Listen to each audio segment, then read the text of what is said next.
조금 좁습니다. 그래서 이 방에서 역사관에 있는 내용을 제가 설명을 먼저 드리고 여러분들이 역사관을 둘러보는 것으로 이렇게 하겠습니다. 자, 그럼 이제 시작합니다. 자, 역사 이야기가 좀 지루할 수도 있고 그럴 수 있는데 언제 또 사모님께 또 오시겠습니까? 그래서 한번 이렇게 마음 먹고 제 이야기를 들어주시면 좋겠습니다. 저희는 역사관에 들어보시면 여러분들은 세만행교 역사관에 오셨습니다. 그러나 한국 기독교 역사관에 오신 것과 같습니다. 이렇게 설명을 드립니다. 그래서 한국 기독교의 역사에 대해서 전반적으로 설명을 드리게 됩니다. 여기 있는 이 가방은 언더우드 선교사님이 직접 사용하시던 가방입니다. 이 가방을 저희 교회가 보존하고 있고 그래서 언더우드 선교사님의 손때가 묻은 책이나 이런 것 외에 이런 생활적인 용품은 거의 없습니다. 이 가방이 상당히 이제 가치가 있는 언더우드 목사님의 유품이 되겠습니다. 저희는요 우리 역사관을 방문하시는 분에게 가톨릭 역사를 함께 설명을 합니다. 1784년에 이승훈이 중국에서 영세를 받게 됩니다. 그런데 어떻게 영세받게 됐냐 하는 것을 조금 설명하는 부분이 있습니다. 이 뭐냐면요, 우리나라가 당시 유학자들이 유교 사상에 모든 것을 다 맡기고 유교를 숭배하던 그 시대에 중국에서는 성리학이라는 학문이 발전했습니다. 성리학이 발전을 했는데 성리학은 논어맹자 중용대학 이렇게 사설 경전으로 해서 이제 정신세계를 지배했는데 우리나라의 유학자들이 유교가 가지고 있는 사상이나 철학이 인류가 가지고 있는 어떤 문제나 또는 갈등이나 번민이나 이런 문제들을 해결하지 못해서 답답하던 차에 성리학으로 발전한 그 학문을 배우러 중국을 많이 드나들었습니다. 그런데 중국에 갔다가 여기에 마테오 리치가 한자말로 기록한 천주시리라는 책을 대하게 됩니다. 이 천주시리는 1603년에 마테오 리치가 유교에 아주 심취되어 있는 중국 사람들에게 기독교의 교리를 설명하기 위해서 만든 책입니다. 이 책을 읽고 우리 유학자들이 깜짝 놀랍니다. 뭐죠? 성리학에서 풀지 못하는 인간의 모든 문제를 이거 천주시리 이 책은 차원이 다르네. 이게 뭔가 다른 세상이네. 알고 보니까 이것이 서양 철학의 기초를 두고 있고 그 다음에 기독교 교리를 설명을 하고 있는 거죠. 그래서 깜짝 놀랍니다. 그래서 유학자들이 이 책을 보면서 학문적 관심사에서 천주교가 시작됩니다. 학문적 관심사를 가지고 연구를 하고 공부하다가 이것이 천주교로 발전을 하게 됩니다. 그래서 천주교의 시작은 신앙적으로 시작했다기보다는 학문적으로 시작되었습니다. 그리고 이제 영세받은 다음에 10년 뒤에 주무모 신부가 한국에 들어왔다가 한 7, 8년 선교 활동하다가 순교를 당합니다. 그런데 천주교는 애석하게도 4번에 걸쳐서 박해를 받으면서 8,000명에서 조금 많게는 한 10,000명 절두산에 여러분 다녀오셨죠? 그 절두산에 거기서 엄청나게 많은 천주교 신자들이 순교를 당했습니다. 그래서 그런 아픈 역사를 가지고 있습니다. 그런데 개신교는요, 그보다 한 100년 뒤쯤에 1879년 이영찬 등 4사람이 중국에서 세례를 받게 됩니다. 다시 뒤에서 설명을 드리겠습니다. 그리고 5년 뒤에 알렌 선교사가 입국을 하게 됩니다. 천주교도 한국인이 먼저 영세받고 영세가 세례죠. 영세받고 한국에 들어왔는데 개신교도 마찬가지입니다. 개신교도 한국 사람들이 먼저 세례받고 그 다음에 선교사가 들어오게 됩니다. 그럼 개신교는 어떻게 시작하게 되었는가? 스코틀랜드의 존 로스 선교사가 중국에 왔다가 그 전에 1866년에 토마스 목사를 파송을 했는데 어떻게 됐는지 그 뒤 소식을 몰라서 이게 궁금했는데 이제 로스 선교사님이 토마스 선교사가 대동강에서 순교당한 걸 알고 나서 조선이라는 나라에 관심을 가지고 이제 성경 번역을 시작하고 조선에 복음을 전해야겠다고 하는 열정이 생겼습니다. 그래서 개신교의 시작은 순수하게 복음적이었다. 다시 뒤에서 설명드리겠습니다. 자, 그런데요, 우리나라의 개신교 첫 선교사는 휘슬라프입니다. 1832년. 그러니까 이 개신교 세례받기 전에 한 40여 년 전에, 그날 50년 전에, 네, 서해안 고대도에 상륙했다가 이제 주민들에게 말이 통하지 않으니까 한문으로 소통을 하면서, 한자로 소통을 하면서 성경책을 전해주고 주기도문을 가르칩니다. 그리고 이분이 관리를 만나려고 노력을 합니다. 관리를, 그래서 한양으로 책도 보내고 소불도 보내고 이러는데 결국 실패하고 이분은 돌아갑니다. 돌아가는데, 중국으로 돌아가는데, 그러나 이 조선에 한 달 동안 머무르면서 사람들에게 성경도 나누어주고 주기도문도 가르쳐주는 선교 활동을 하게 됩니다. 그리고 돌아간 다음에 34년에 조선 선교 여행지를 출간해서 서구나라에, 구라파 나라에 조선이라는 나라를 알립니다. 왜 그랬을까요? 조선이라고 하는 나라에 대한 구라파 사람들, 서구 사람들의 생각은 뭐냐면 천주교 신자들 너무 많이 죽였잖아요. 그러니까 조선이라는 나라는 정말 희망이 없고 저거 포악하고 아주 형편없는 나라라고 하는 생각이 가득 차 있었는데, 이 선교 여행기를 통해서 휘슬라파가 아니다, 저 사람들 참 착한 사람들이고 심장이 곱고, 이런 이야기를 여행 일지에 기록해서 그 책을 나누어주면서 조선에 대한 인식을 바꾸려고 노력을 했습니다. 자, 그리고 나서 토마스 선교사님이 우리나라의 최초의 순교자가 되는데, 이보다 한 30년 뒤죠. 30년 뒤에 저너럴 샤마노타고 대능공으로 들어왔다가 이제 이 조선 관군에 의해서 공격을 받습니다. 이분이 이제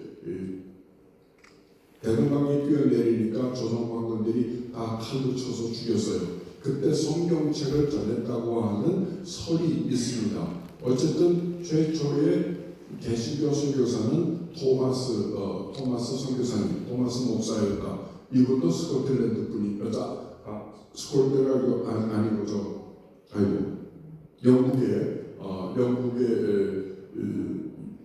영국 출신의 선교사인데요.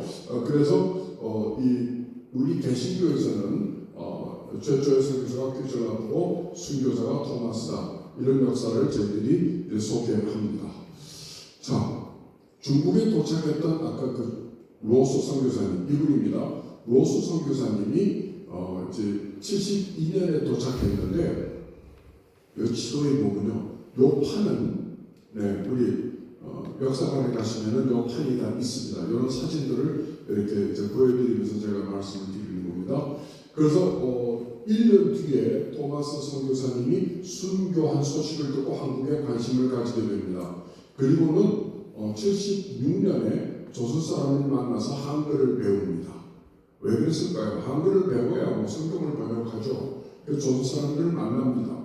그런데요, 이 로스 선교사님은 아주 어하된 남다른 재능을 가지고 계셔서 그래서 코리안 프리머라고 하는 한글 회화책을 펼쳐냅니다. 이겁니다. 한번 보시면요. 물 있는 사람 어디 있음마? 대마당에 일하매 물주 어디 있음마? 주인이라는 뜻이죠. 대 집안에 있지 않습마? 이게 평안북도 사투리입니다.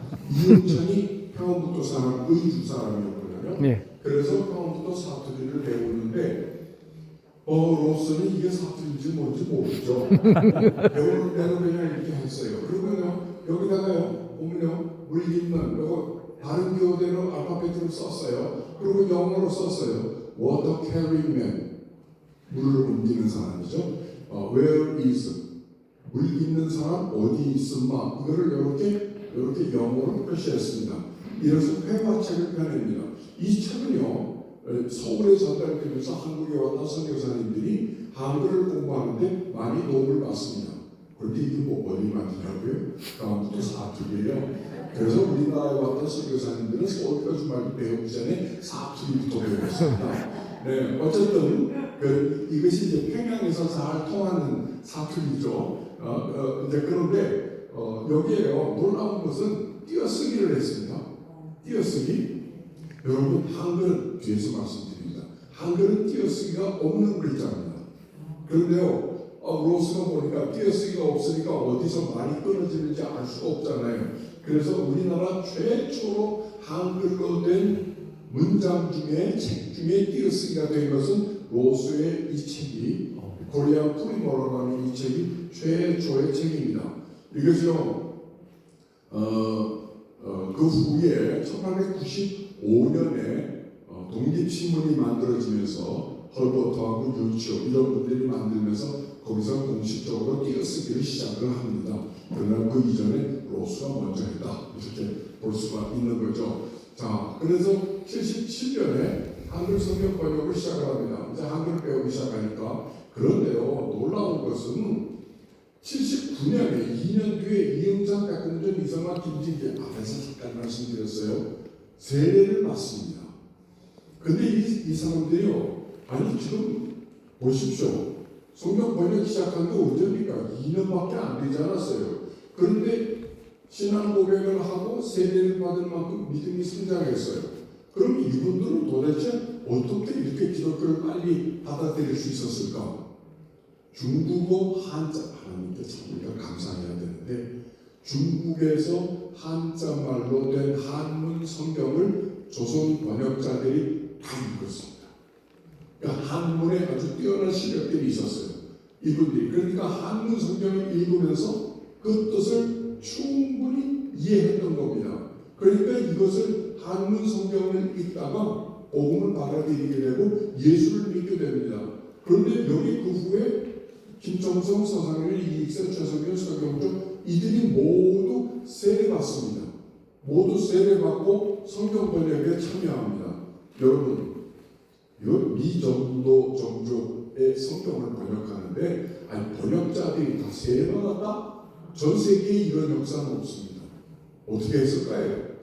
그 똘똘해 보이는 사람 데려다가 말 배우고 글 배우고 문화를 배우고 그리고 성경을 번역했는데 우리나라의 성경 번역은 이미 한문 성경에서 그 뜻을 충분히 알고 오히려 한글을 모르는 로스 목사에게 한글을 가르쳐주면서 성경 번역을 합니다. 이건 참 우리가 감사한 일인데요. 그런데 이 성경이요 재미있는 것이 이제 82년에 그러니까 성경 번역 시작한 지 5년 만에 누가복음과 요한복음을 출간합니다. 그 다음에 여기서 또 5년 뒤에 신약 성경이 나옵니다. 여기 누가복음이 여기 있습니다. 여기 누가복음입니다. 이건 물론 진보는 아닙니다. 진보는 전 세계에 4권밖에 없습니다. 그리고 영인권이지만 여기 있는데요. 이 성경을 번역을 하는데 로스 목사님의 아주 지혜가 뛰어났습니다. 가만 보니까 조선이라고 하는 나라가 한글도 있지만 한문을 워낙 많이 사용하잖아요. 그런데 이 조선말로 되어 있는 이 한글에다가 한자말을 많이 넣으면 어떻게 되겠습니까? 일반 서민들은 못 읽는 거죠. 그래가지고 한국말로 성경을 번역합니다. 그래서요 빌라도 총독을요 빌라도 사도라고 번역했습니다. 그러다가 사도가 총독하고 그 분위기가 좀 다르잖아요. 총독은 지배자고 사도는 좋은 사람도 많잖아요. 그래서 이건 아니구나. 그래가지고 총독에 맞는 말을 찾다 못 찾아가지고 할 수 없이 그거는 한자말을 빌려서 빌라도 방백이라고 그랬습니다. 여러분 6월절이 저는 어렸을 때 6월달에 있는 줄 알았습니다. 이게 교회 학교에서 이거 좀 잘 가르쳐야 되는데 근데 6월절 여기서 누룩 금하는 절기 넘남절 무교절을 누룩 금하는 절기 훨씬 그럴듯하지 않습니까? 서울에 무교동이 있습니다. 무교동이 무슨 축제 같은데 무교절 이걸 늘 금하는 절 이렇게 번역했고 넘난절 뭐죠? 죽음의 신이 문지방에다 비방을 오니까 죽음의 신이 건너갔잖아요. 그래서 6월절이 넘난절로 번역이 됐습니다. 이렇게 한국말로 조선 일반 평민들이 이해하기 쉬운 한글로 성경을 번역을 했습니다. 그래서 이제 이 성경 가지고 와 이거 이제 한국에 복음을 전해야겠다 이렇게 이제 마음을 먹습니다. 그런데요, 요거는 좀 넘어가겠습니다. 일본 얘기인데요. 네, 넘어가고요.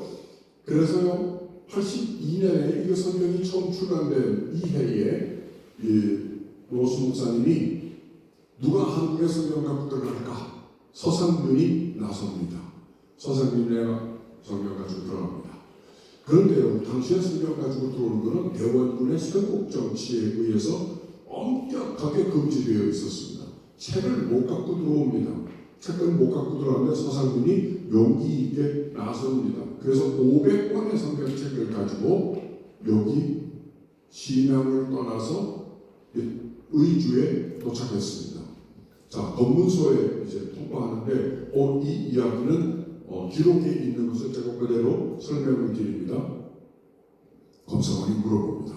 어디 삽니까? 누굽니까? 이름 뭡니까? 그리고 당신 밀수품이 있어 없어? 밀수품 같은 거 없습니다. 짐을 열어보시오. 그러니까 성경책이 500권이 쏟아져 나왔습니다. 그러니까 옆에 있던 학업 관리가 많이 저게 바로 야소교 책입니다. 그리고 소리를 지릅니다. 예수를 한자로 야소라고 썼잖아요. 그런데요, 이 관리가 이게 지금 기독교 책인 줄 어떻게 알았을까요? 천주교 신자들이 중국어 성경 가지고 한문 성경 가지고 들어오다가 거기서 많이 걸렸습니다. 그러니까 책으로 묶어서 갖고 들어오면 이게 다 야소교 책인 줄 알았던 겁니다. 검사관이 막 화를 내면서 당신 밀수품이 이게 밀수품이 아니고 뭐예요? 혼을 냅니다. 서상균이 이렇게 대답합니다. 사람이 바르게 살도록 가르치는 책이 어떻게 밀수품이 된단 말입니까?